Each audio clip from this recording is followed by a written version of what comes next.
அனைவருக்கும் வணக்கம். நான் தீபா. ஹலோ அனைவருக்கும். நான் டாக்டர் மீகா சிவகாரியா மற்றும் இன்று நாம் சில பயனுள்ள வீட்டு வைத்தியங்களை நிர்வகிப்பதற்கான விவாதிப்போம். பால்மோபிளான்டர் சோரியாசிஸ் இது உங்கள் கைகளின் உள்ளங்கைகளையும் மற்றும் உங்கள் கால்களின் அடிப்பாகங்களையும் பாதிக்கும் சோரியாசிஸின் வகைகளில் ஒன்றாகும். இந்த வகை தடிப்பு தோல் அழற்சி மற்றவர்களை விட மிகவும் சவாலானது, ஏனெனில் இது மற்ற விஷயங்களுக்கு எளிதில் பாதிக்கப்படக்கூடிய பகுதிகளை பாதிக்கிறது. ஆனால் சரியான சிகிச்சையையும் குறிப்புகளையும் தேர்ந்தெடுத்து நீங்கள் அதை முழுமையாக சிகிச்சையளிக்க முடியும். மேலும் இந்த உதவிக்குறிப்புகளை தேர்ந்தெடுத்து பின்பற்றுவதன் மூலம் நீங்கள் உங்கள் வீட்டிலேயே சோரியாசிஸ் அறிகுறிகளையும் கையாள முடியும். முதலில் நாம் பால்மோபிளான்டர் சோரியாசிஸ் எவ்வாறு பாதிக்கிறது மற்றும் அது வாழ்க்கையை எவ்வாறு கடினமாக்குகிறது என்பதை நாம் புரிந்து கொள்ள வேண்டும். பால்மோபிளான்டர் சோரியாசிஸ் என்பது நாள்பட்ட தோல் நிலை. இது கைகளின் உள்ளங்கைகளிலும் மற்றும் கால்களின் அடிப்பகுதிகளிலும் சிவப்பு தழும்புகளால் அமைந்துள்ளது.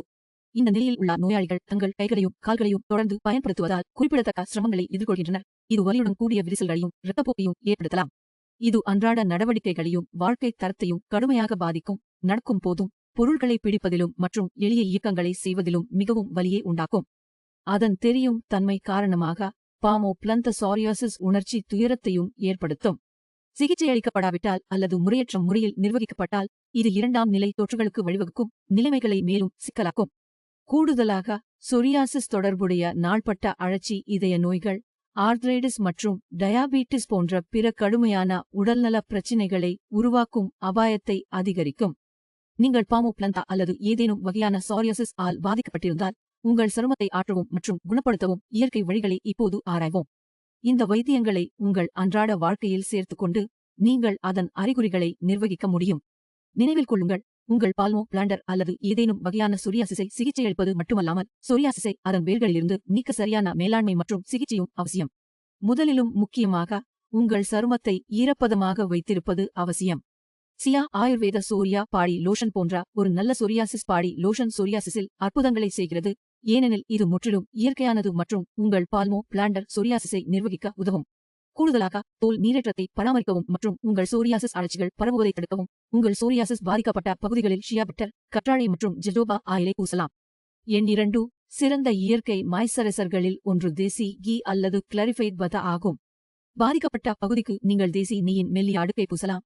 இது உங்கள் சருமத்தை ஆழமாக ஊட்டச்சத்து செய்ய உதவும். இதேபோல் கோகனட் ஆயிலை கம்ஃபுடன் கலந்து சிறந்த ஈரப்பதமூட்டுதல் மற்றும் சோரியாசிஸ் அழற்சி வீக்கமடைந்த சருமத்திற்கு இதமளிக்கலாம். எண் 3 மஞ்சள் ஒரு நன்கு அறியப்பட்ட அழற்சி எதிர்ப்பு மற்றும் ஆன்டி ஆக்சிடென்ட் ஆகும். இது ஒரு சக்தி வாய்ந்த மற்றும் இயற்கை மூலிகையாகும். இது உங்கள் சோரியாசிஸை உள்ளே இருந்து நிர்வகிக்க உதவும். நீங்கள் தினமும் ஒரு டீஸ்பூன் மஞ்சள் தூளுடன் ஒரு கிளாஸ் தண்ணீர் குடிக்கலாம் அல்லது தினமும் புதிய அலோ வேரா ஜெல்லில் மஞ்சள் தூளை கலந்து ஒரு பேஸ்ட் தயாரிக்கலாம். இது உடலுக்கு உள்ளேயும் வெளியேயும் வீக்கத்தை குறைக்க உதவும். எண் 4 கற்றாழை ஜெல் அதன் எதிரழற்சி மற்றும் ஈரப்பதமூட்டும் பண்புகள் காரணமாக பால்மோபிளான்டர் சோரியாசிஸை நிர்வகிப்பதில் மிகவும் பயனுள்ளதாக உள்ளது. இது சருமத்தை ஆற்றுகிறது, சிவப்பை குறைக்கிறது மற்றும் அரிப்பை தணிக்கிறது. பாதிக்கப்பட்ட பகுதிகளில் தினமும் 2 முறை தூய கற்றாழை ஜெல்லை தாராளமாக பூசலாம். ஆலோ வேராவில் உள்ள இயற்கை நொதிகள் மற்றும் வைட்டமின்கள் குணமடைய உதவி செய்து தோலின் பாதுகாப்பு அமைப்பை மீட்டமைக்க உதவுகின்றன. பால்மோபிளான்டர் சோரியாசிஸுக்கு இது ஒரு மென்மையான மற்றும் பயனுள்ள சிகிச்சையாக அமைவதால் தொடர்ச்சியான பயன்பாடு தோலின் அமைப்பு மற்றும் ஆறுதலில் கண்ணில் படும் முன்னேற்றத்தை ஏற்படுத்தும். எண் 5 ஓட்மீல் குளியல் பால்மோபிளான்டர் சோரியாசிஸை நிர்வகிக்க ஒரு சிறந்த தீர்வாகும். ஓட்மீலில் இதமான மற்றும் எதிரழற்சி பண்புகள் உள்ளன. அவை அரிப்பை தணிக்க உதவும், சிவப்பை குறைக்கும் மற்றும் சருமத்தை ஈரப்பதமாக்கும். தயார் செய்ய நீங்கள் ஒரு கப் நன்றாக அரைத்த ஓட்மீலை வெந்நீரில் சேர்த்து 1520 நிமிடங்கள் ஊற வைக்கலாம். இந்த ஓட்மீல் குளியல் சருமத்தை மென்மையாக்கி உங்கள் சோரியாசிஸ் சருமத்தின் குணமடையும் படியாக ஒரு பாதுகாப்பு படலத்தை உருவாக்குகிறது. வழக்கமான ஓட்மீல் குளியல் சோரியாசிஸ் அறிகுறிகளை கணிசமாக குறைத்து நிவாரணம் மற்றும் மென்மையான சருமத்தை வழங்கும். கடைசியாக பால்மோபிளான்டர் சோரியாசிஸை நிர்வகிப்பதற்கான ஒரு சக்தி வாய்ந்த இயற்கை மருந்தாக நீம் உள்ளது. அதன் அழற்சி எதிர்ப்பு மற்றும் நுண்ணுயிர் எதிர்ப்பு பண்புகள் காரணமாக இது சிவப்பு, அரிப்பு மற்றும் அளவை குறைக்க உதவுகிறது.